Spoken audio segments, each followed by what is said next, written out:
Betania Scarponetti es coach de empleo, experta en recursos humanos y empleabilidad. Dentro de sus principales actividades, prepara talento para generar impacto por medio de asesorías de carrera profesional y tiene todo el conocimiento sobre reclutamiento y selección de personal. Además, es Top Voice por LinkedIn. Te invito a conocer a Betania Scarponetti en este capítulo de nuestro podcast Talent Growth. Como cofundador de una startup, el crecimiento es parte de mi día a día. Y mi equipo ha sido el activo más importante para lograr este objetivo. Quizá al igual que tú he luchado para encontrar la fórmula para cazar al mejor talento, y yo sigo en eso. Me di a la tarea de conocer todo sobre formar y retener equipos. Hasta creé un sistema que ha procesado más de 40 millones de nóminas, más de 11,000 millones de pesos en salarios y tenemos cerca de 13 millones de visitas en nuestro sitio web. Soy Raúl Santillán y te invito a descubrir conmigo cuál es la mejor forma de encontrar al mejor talento.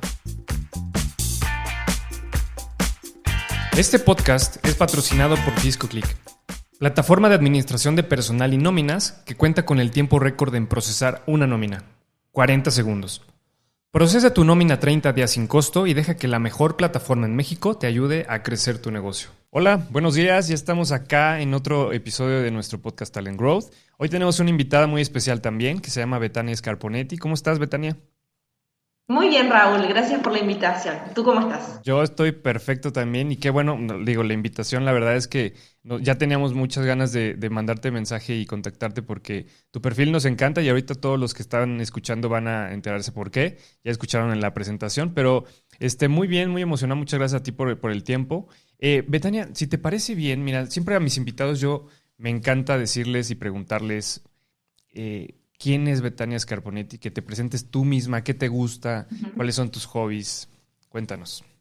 Ok. Bueno, mi nombre es Betania Scarponetti, como bien lo has dicho. Tengo 27 años, soy licenciada en Recursos Humanos, residida en Córdoba, Argentina. Actualmente vivo en la Ciudad de México y bueno, actualmente soy experta en empleabilidad. Apoyo a personas que están en búsqueda de empleo en su proceso, que a veces no es tan fácil como parece, porque buscar trabajo es un trabajo. Entonces, bueno, me dedico a acompañarlos, a tratar de sacar su máximo potencial para que puedan conseguir el empleo que quieren. Me considero una persona muy emprendedora, de hecho esto fue un proyecto propio que lancé, que se me ocurrió, que me pareció una fantástica idea. Bueno, y en mis tiempos libres me gusta hacer de todo un poco, no tengo una afición así determinada, pero lo que le gusta hacer a todo el mundo, ver películas, salir, etcétera. ¿En qué ocupaste tu tiempo para liberar tu mente en la pandemia, Betania?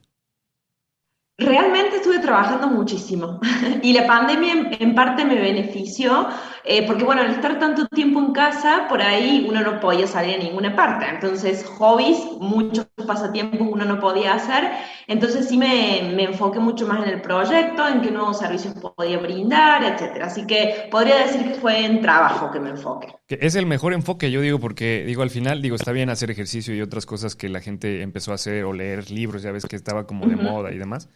Pero yo creo que enfocarse en tu proyecto es lo que mejor te libera la mente, es lo que más te ayuda como para seguir a echar los carros a andar, ¿no? Y eso es algo importante que tú hiciste. Qué padre, Sí, Betania. totalmente, ¿Hoy totalmente. tienes algún hobby? Así de decirte, me gusta hacer esto así muchísimo, como hay gente que le gusta el deporte o algo así, específicamente no, pero me gusta mucho ver películas, me gustan mucho las películas de drama, suspenso, me encanta. Ah, mira, qué padre. Yo también soy cinéfilo, entonces, qué buena onda. Oye, Betania, a ver, platícame, digo, entrando un poco ya más en detalle. Tú eres experta en muchas cosas, pero no quisiera yo encasillarte en una sola cosa. ¿Cómo fue el camino hasta llegar a ser experta en talento? Y digo experta en talento porque abarca muchas otras cosas, pero cuéntanos cómo llegaste a esto. Ok, bueno, como te comentaba inicialmente, bueno, yo estudié la licenciatura en Recursos Humanos, me recibí en el año 2018, pero realmente desde el 2014 comencé a trabajar, o sea, a la par que estudiaba, al mismo tiempo trabajaba, y bueno, pasé por varias empresas, empresas financieras, empresas comerciales, bueno, de todo un poco, y generalmente en estas empresas siempre estuve en el departamento de Recursos Humanos, específicamente en reclutamiento y selección. Entonces ahí ya como que me empecé a empapar un poco del tema de diferentes perfiles, cómo seleccionar, tipo de entrevistas, el comportamiento de los candidatos, etcétera. Y bueno, como te digo, fui pasando en diferentes empresas, viendo diferentes roles, diferentes puestos, descripciones, vacantes, y así, digamos, fui aprendiendo hasta el año pasado, podríamos decir, que me lancé por mi cuenta y dije, bueno, realmente los candidatos en sus procesos tienen muchas deficiencias o realmente se pueden mejorar mucho, y se me ocurrió este proyecto del que te hablo, ¿no? Pero fue así un camino desde el 2014 hasta hoy. Oye, ¿y qué te llevó a estudiar recursos humanos?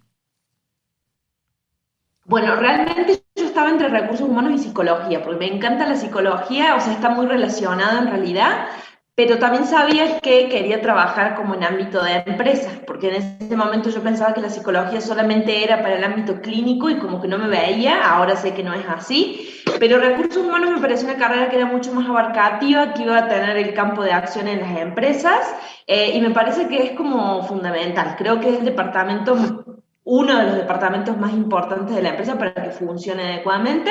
Entonces, bueno, por eso me decidí por esa carrera. Hay un fundador de una farmacéutica muy importante aquí en México que se llama Rodrigo Herrera. Y en una entrevista le dijeron, oye, ¿tú qué consideras que es el área más importante o lo más importante de una empresa? Y dice, definitivamente recursos humanos, porque sin el personal no haces absolutamente nada, ¿no? Entonces, Exacto. concuerdo contigo y con él en Y esa con él. parte. Sí, yo también, totalmente. Oye, ¿y cómo fue este brinco? Digo, estamos conociéndote un poco más, pero ¿cómo fue este brinco para ser emprendedora? O sea, ¿qué fue la chispa que te dijo, sabes qué? Ya, no necesito trabajar en ninguna empresa, quiero poner mi propio negocio. Eso es algo importante porque eres una mujer emprendedora, entonces. Sí. Ajá, ajá. Bueno, yo creo que fue la inconformidad que tenía en ese momento, porque en ese momento cuando me decidí a emprender, digamos, no solté del todo mi trabajo, porque siempre está como ese temor, ¿no? De qué pasa si de Ujú. repente me va mal y todo, pero yo creo que fue la inconformidad, porque en ese momento, bueno, estaba en una empresa que no me agradaba, estaba haciendo algo como muy repetitivo, o sea, no estaba aprendiendo realmente nada nuevo, creía que tenía un montón de potencial desaprovechado, y la remuneración económica tampoco era para nada buena, entonces dije, bueno, yo doy para mucho más y me animé. Qué padre. Sí, hay un consejo que he escuchado de algunas personas que al momento de emprender es la pregunta que más le hacen a los fondos de inversión, ¿no? O sea, yo tengo un trabajo, ¿en qué momento es bueno empezar a lanzar mi negocio? Y ellos hablan de la filosofía del chango, o sea, que no sueltas una rama hasta agarrar la otra, ¿no? Y yo creo que eso es lo que hacemos Ujú. varios emprendedores también. Qué padre, Betania. Exacto, exacto. Hay que animarse. Exacto, hay que animarse, uno siempre tiene miedos, ¿verdad? Pero bueno, como dices, coincido plenamente con esa filosofía para que no te agarre la ansiedad después de que si algo no funciona, estás sin nada, ¿no? Ujú, exacto. Sí, porque si no hay ansiedad y luego no te concentras en hacer las cosas como deben ser. ¿Qué es lo que más te gusta de ser experta en empleabilidad, Betania? Cuéntanos. Bueno, a mí realmente siempre me gustó mucho enseñarle cosas a otras personas. O sea, yo desde antes de que a lo mejor me decidiera por esta carrera, yo siempre supe que me gustaba mucho como la parte docente, podríamos decir. Mis padres son docentes, así que creo que heredé eso de ellos. Me gusta mucho transmitir conocimientos, entonces creo que eso es lo que más disfruto, sobre todo ayudar a las personas en algo tan importante como es el trabajo, porque es como una clave, es una pieza fundamental en nuestra vida. Conseguir un buen empleo, yo creo que eso es lo que más disfruto, transmitir mis conocimientos, que la persona aprenda, que se vaya contenta luego de que recibió mi asesoría y que obviamente tenga resultados. Sí, sí, sí, completamente. Y ahí me lleva a mi siguiente pregunta. Bueno, concordamos o llegamos a la conclusión de que el talento es algo muy importante en una empresa. Ahora, ¿qué tipo de talento? Cuéntame un poco más sobre la metodología y el expertise que tú tienes. Es decir, ¿qué ayudas a las personas a buscar? ¿Cómo les ayudas? ¿Qué tipo de talento te encargas a preparar? ¿Cómo los preparas? A ver, cuéntame un poco más de eso. Ok, bueno, en cuanto al tipo de talento, realmente no tengo como un campo específico porque me llegan clientes de todas las edades. Generalmente, si te tendría que decir, es de 30 hacia arriba, o sea, perfiles a lo mejor un poquito más senior, más gerenciales, por ahí personas como que a lo mejor han estado tanto tiempo en una empresa, 10 años, que no sé, algo pasa, ¿no? O se van, o los despiden, o algo, y salen al mercado y dicen, hace 10 años que no busco empleo, entonces están como un poco perdidos y generalmente ellos son los que más ayuda me piden, pero como te digo, tengo de todo. A veces tengo gente que todavía no tiene experiencia laboral, es en busca de su primera experiencia, etcétera. Tengo de todo un poco. Y en cuanto a cómo los ayudo, bueno, generalmente hacemos como, bueno, si me piden una asesoría integral, que es como la que más me solicitan, generalmente hacemos como una especie de diagnóstico, porque generalmente el planteamiento es no consigo empleo. No consigo empleo o no me llaman, entonces ahí se empieza a ver, bueno, a ver qué es lo que está pasando, por qué no te llaman. A ver, vamos a revisar el currículum, qué tipo de información das en una entrevista, cómo tienes el perfil de LinkedIn, cómo buscas empleo, qué estrategia usas. O sea, vamos como tocando todos los puntos hasta detectar como ese punto flojo en donde se tiene que mejorar y ahí trabajamos. Sí, todo esto que mencionas es súper importante porque hay muchos sesgos donde la gente todavía no tiene como todo el panorama bien entendido de cómo ir a buscar empleo. Existen muchos tabús también, muchas preguntas que no nos podemos contestar hasta el momento en que te estás sentado enfrente de este reclutador de esta empresa donde quieres trabajar.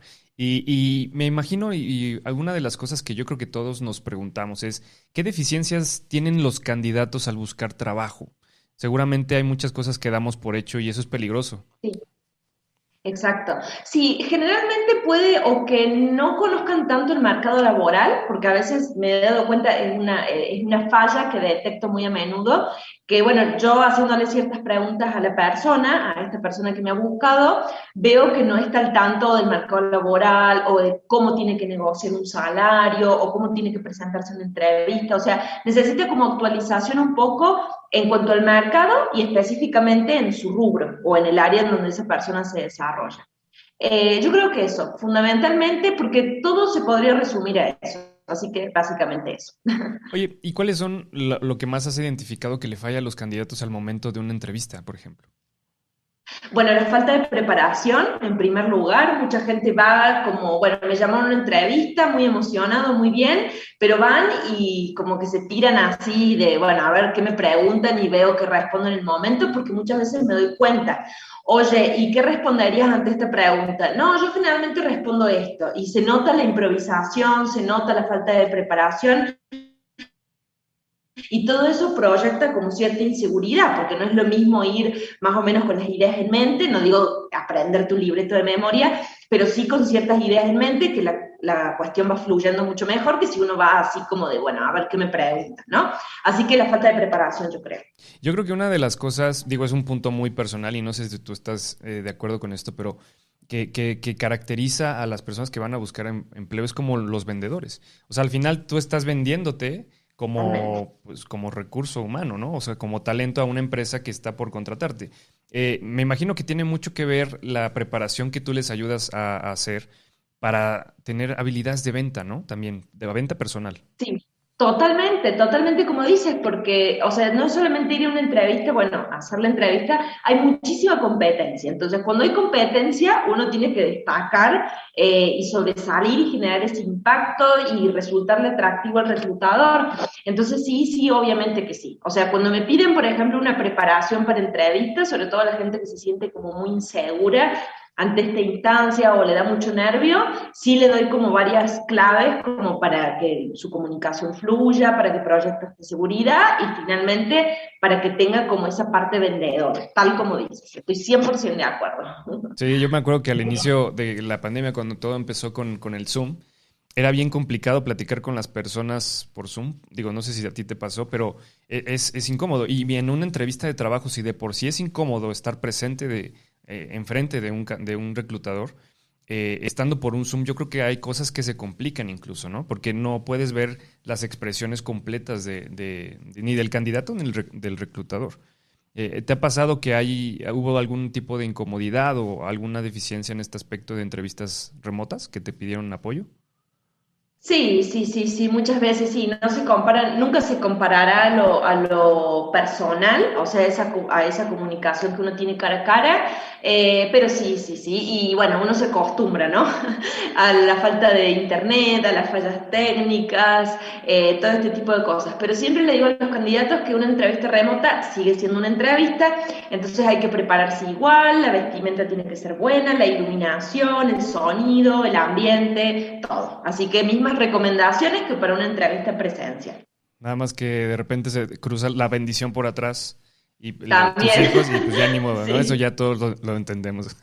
Oye, Sí, es humano, o sea, tampoco hay que exagerar, ¿no? O sea, si pasa, no significa que vas a quedar descartado. A mí me ha pasado que he entrevistado a alguien con un excelente perfil y ha tenido algo así, y bueno, está en su casa, o sea, hay que entenderlo también. se entiende esa parte.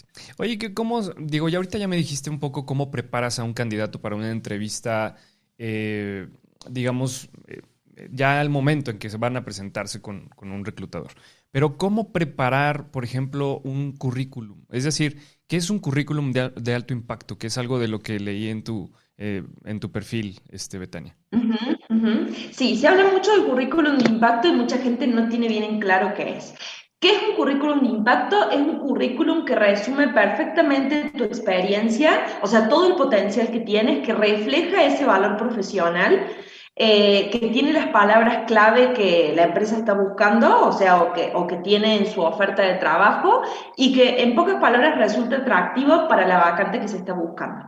Por eso es que un currículum de impacto tiene que ser sumamente específico. Hay gente que, por ejemplo, ha tenido muchas experiencias, experiencia en logística, en ventas, en administración, y si uno vuelca todas esas experiencias tan distintas entre sí en un solo currículum, eso no es un currículum de impacto. En ese caso hay que decir, bueno, a ver, de todas estas áreas de experiencia que yo tengo, ¿cuál es la que a mí más me gusta o hacia dónde me quiero dirigir? Ah, no, bueno, que administración, hay que hacer un currículum súper específico que refleje el potencial en la administración.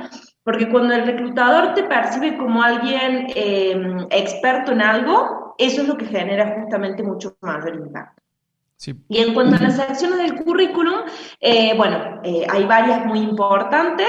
Siempre digo que lo primero es generar como un pequeño resumen profesional o una pequeña introducción al documento que diga cuál es tu valor profesional, o sea, qué te hace diferente a otros candidatos para el puesto que tú definiste que te quieres dirigir. Luego la parte de experiencia también es súper importante. En la experiencia se colocan solamente las funciones o responsabilidades del puesto. O sea, el reclutador quiere ver qué hiciste en ese trabajo. Y por otra parte está la parte de logros, que mucha gente, bueno, hoy en día se utiliza muchísimo, generar una sección de logros, especialmente para puestos gerenciales directivos infaltable esa sección. Y ahí también hay que hacer un resumen como de los principales logros que has tenido que te sumen al puesto que quieres ocupar. Todas las secciones tienen que ir dirigidas al puesto en particular. Después tenemos la sección de habilidades, habilidades técnicas o profesionales, o sea, lo que sabes hacer, habilidades personales, tus cualidades blandas, bueno, la parte de idiomas, si manejas inglés, software, otros datos de interés, si tienes disponibilidad para viajar, cambiar de residencia, eso también se incluye. Y la parte educativa, ¿no? Tus maestrías, diplomados, certificaciones, carrera de grado, etc. Esas son como las principales secciones y lo fundamental es que tenga las palabras clave de la vacante y que esté dirigido a un puesto en particular. Oye, fíjate que en esta parte del currículum, bueno, pues hay ideas a veces encontradas acerca de cuál es lo ideal para que un currículum sea de específico. Es decir, hay gente que te dice, no, en una sola cuartilla debe estar todo tu currículum, y hay gente que pues te pone que en la primaria organizó el festival de Navidad y te cuenta toda la historia, ¿no? Entonces, ¿tú qué recomiendas en esta parte para la gente que nos esté escuchando? ¿Qué tan extenso, qué tan específico o largo tiene que ser este currículum de impacto? Bueno, tiene que tener un máximo de 2 hojas, no más de 2 hojas.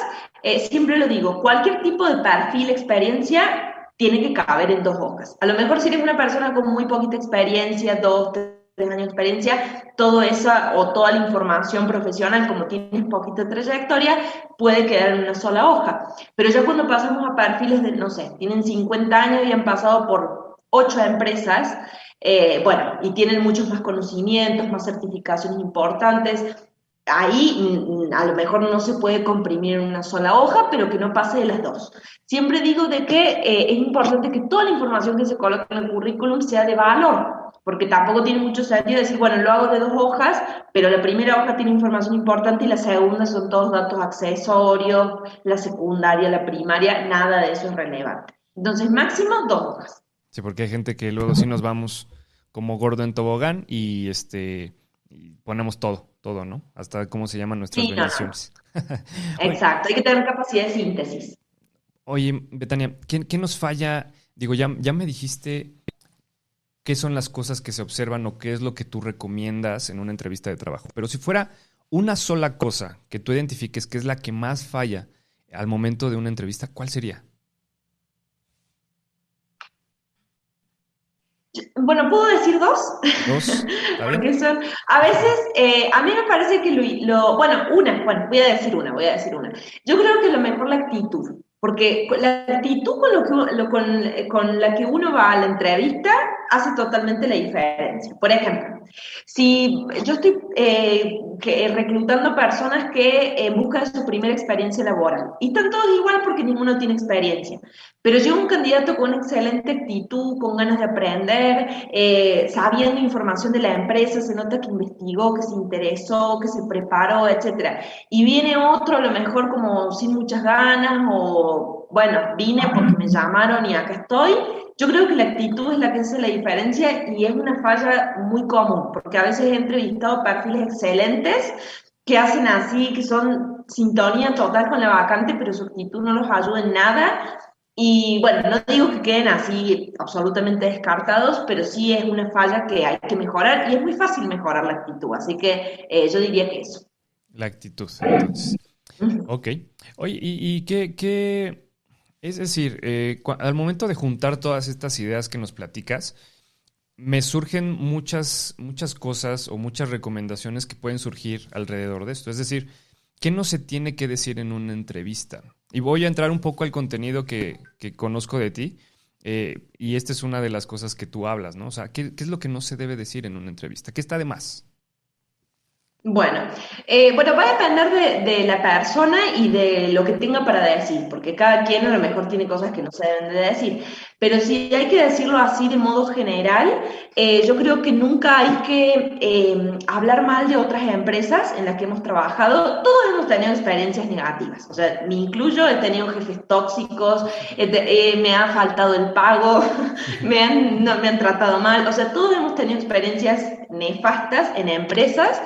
Pero siempre digo que no hay que hablar de más, o sea, hay que intentar ser lo más honesto posible ante ciertas preguntas muy específicas, hay que ser honesto, pero no hay que hablar de más, porque hablando de más se te puede percibir como una persona problemática, quejumbrosa, bueno, toda una serie de características que no te ayudan en una entrevista. Así que yo creo que eso principalmente, nunca hablar mal de una empresa, y yo creo que esa es la más importante, si habría que resumir. Otra de las cosas que escuché en alguno de los videos que publicas en tu perfil de LinkedIn es acerca de cómo identificar un ambiente tóxico en una entrevista de trabajo. Eso es algo muy complicado, o sea, porque el ambiente tóxico normalmente te das cuenta hasta que ya entras a trabajar ahí, pero en una entrevista puede ser un poco complicado si no tienes la información tan a la mano, ¿me explico? Ujú, ¿Qué ujú. nos dirías de esto?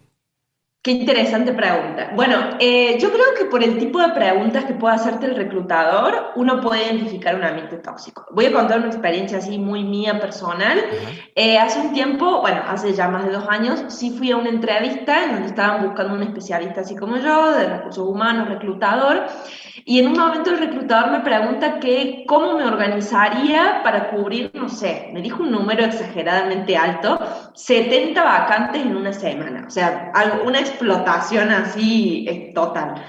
Entonces, bueno, yo le dije, pero yo voy a estar sola, voy a tener equipo. No, no, no, porque el equipo se está formando y tú vas a ser lo responsable y también vas a tener que reclutar gente de tu equipo y a la par estas vacantes.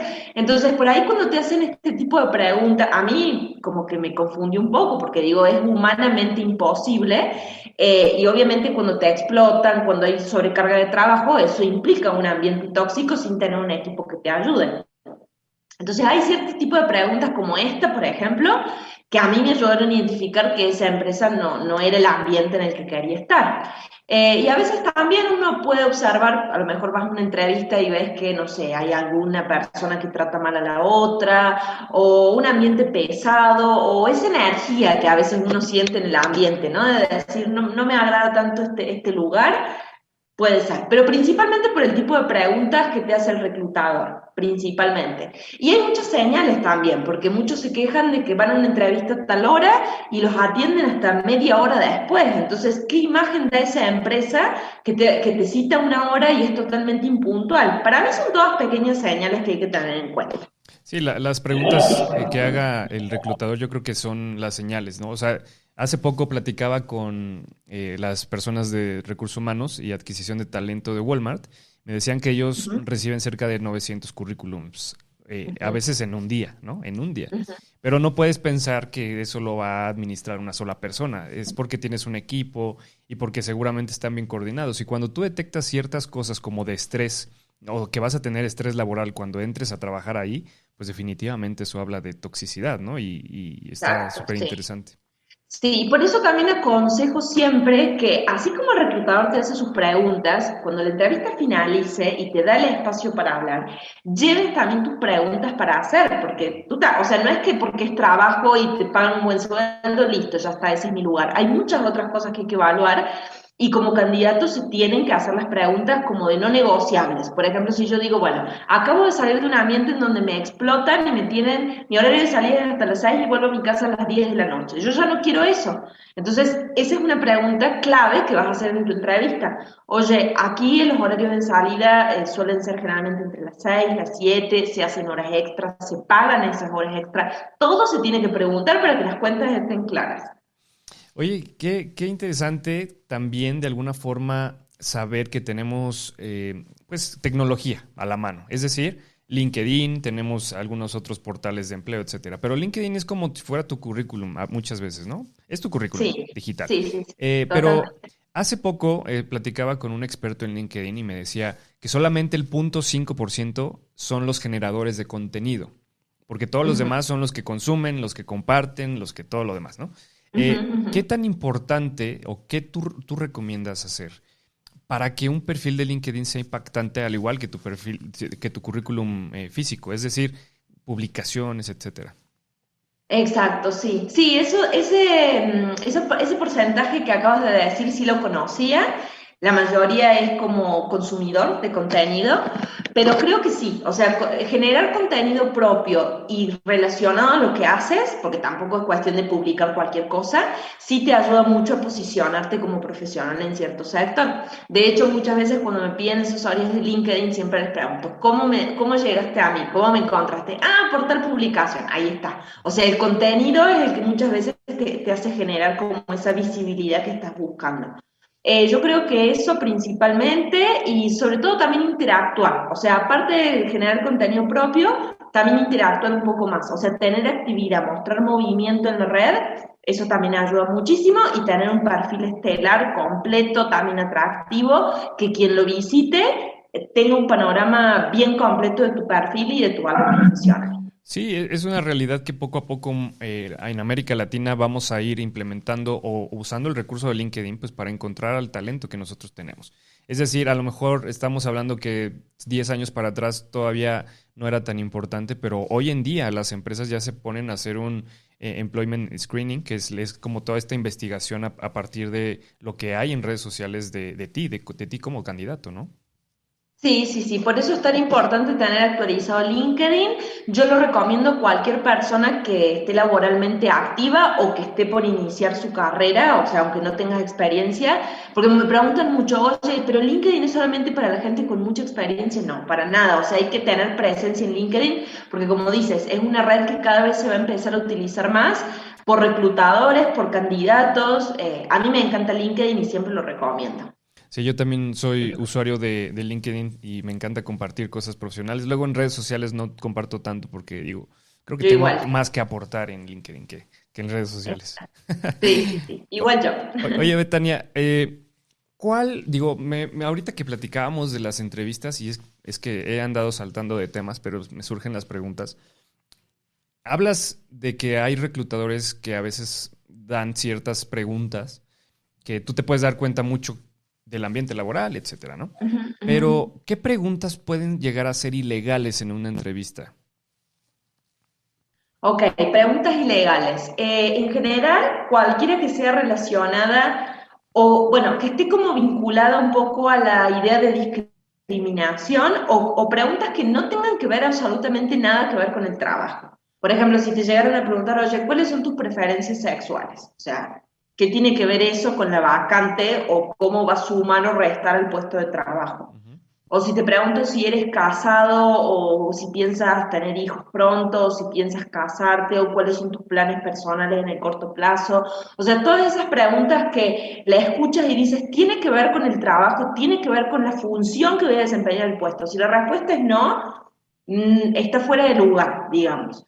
Y en estos casos, cuando los candidatos me dicen, ay, me hicieron esta pregunta, me hicieron sentir súper incómodo, no supe qué responder, tienes dos opciones. Si no tienes problema de responder la pregunta, porque, o sea, por más que esté mal, a lo mejor no te generó tanta incomodidad, la respondes de manera bien corta, cerrada, de manera de, bueno, te respondí la pregunta y ya, o sea, no te voy a dar mucho más detalle.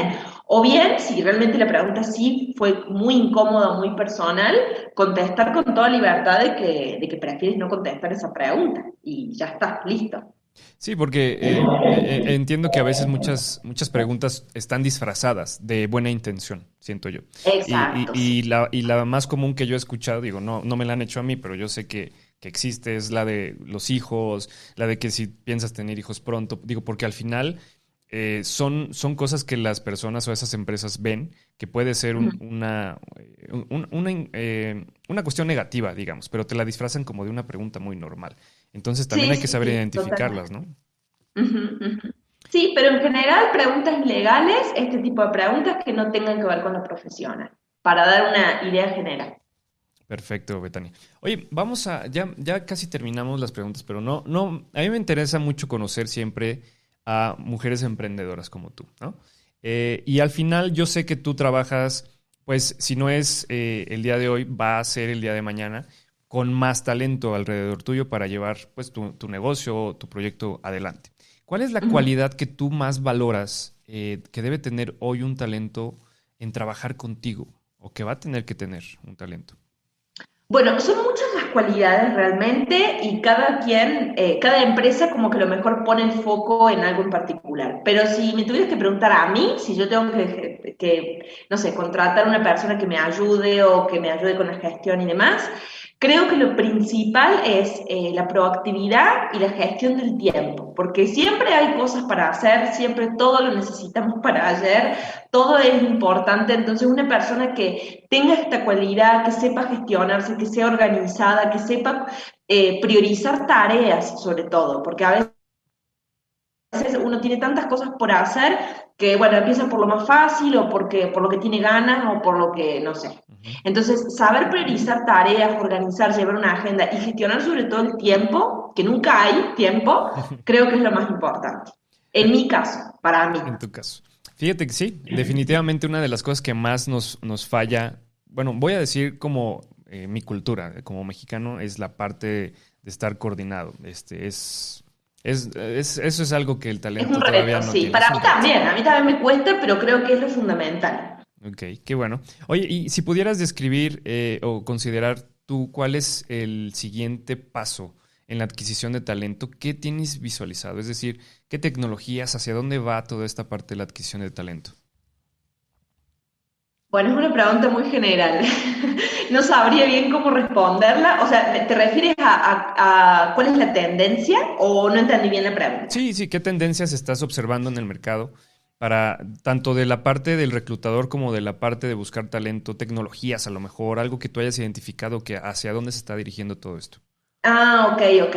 Bueno, yo creo que en general todo se va a ir automatizando cada vez más. Por ejemplo, esto de para las empresas, ¿no? Les llega un currículum y a veces ya el primer filtro ya no lo hace una persona física, lo hace un sistema que detecta estas palabras claves, como te contaba, y ya filtra los importantes y eso sí, ya van a entrevista, ¿no?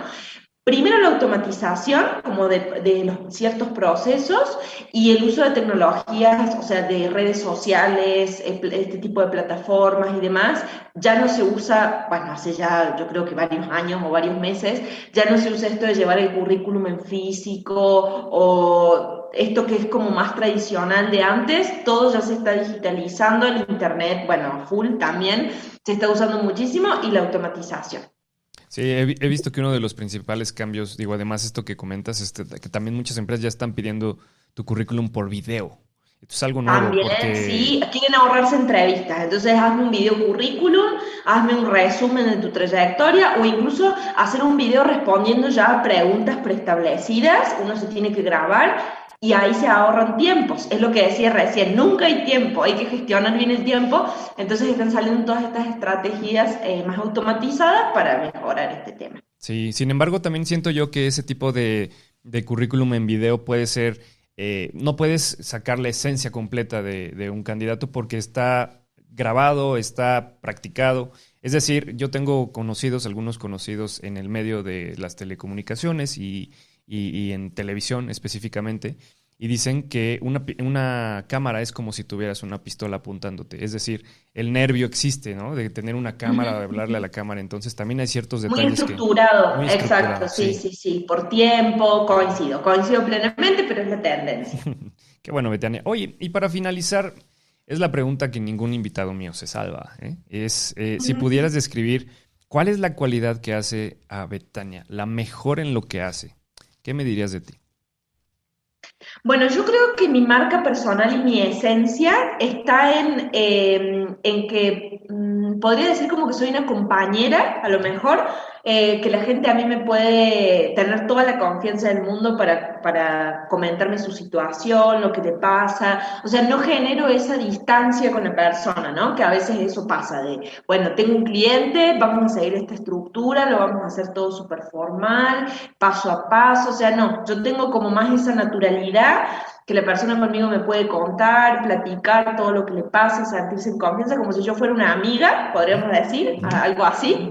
Y con eso generalmente se sienten muy cómodos, me recomiendan y creo que es lo que me hace diferente. Órale. Muchísimas gracias, Betania. La verdad es que fue muy interesante. ¿Dónde te pueden encontrar las personas que nos están escuchando? Bueno, me pueden encontrar principalmente en LinkedIn, al igual que tú, tengo el 95% de mi actividad ahí, así que me pueden buscar como Betania Scarponetti, mi perfil, me siguen, me escriben por mensaje privado y ahí incluso en mi perfil están todos mis otros datos, ¿no? Mi página web, el WhatsApp de asesorías, etcétera. Y bueno, en Instagram también tengo un poco de actividad, así Betania Scarponetti todo junto, me pueden encontrar, pero principalmente en LinkedIn, ahí encuentran todo. Bueno, para los que nos están escuchando, van a encontrar en la descripción de este video todo lo que Betania nos puso de sus redes. Así que, pues muchas gracias, Betania, por el tiempo. Espero que podamos el día de mañana volver a platicar de algún otro tema que eres experta y nos encantaría eso. Claro que sí, Raúl. Gracias a ti por la invitación y bueno, saludos a todos los que nos oyeron. Este podcast es patrocinado por FiscoClick, plataforma de administración de personal y nóminas que cuenta con el tiempo récord en procesar una nómina, 40 segundos. Procesa tu nómina 30 días sin costo y deja que la mejor plataforma en México te ayude a crecer tu negocio.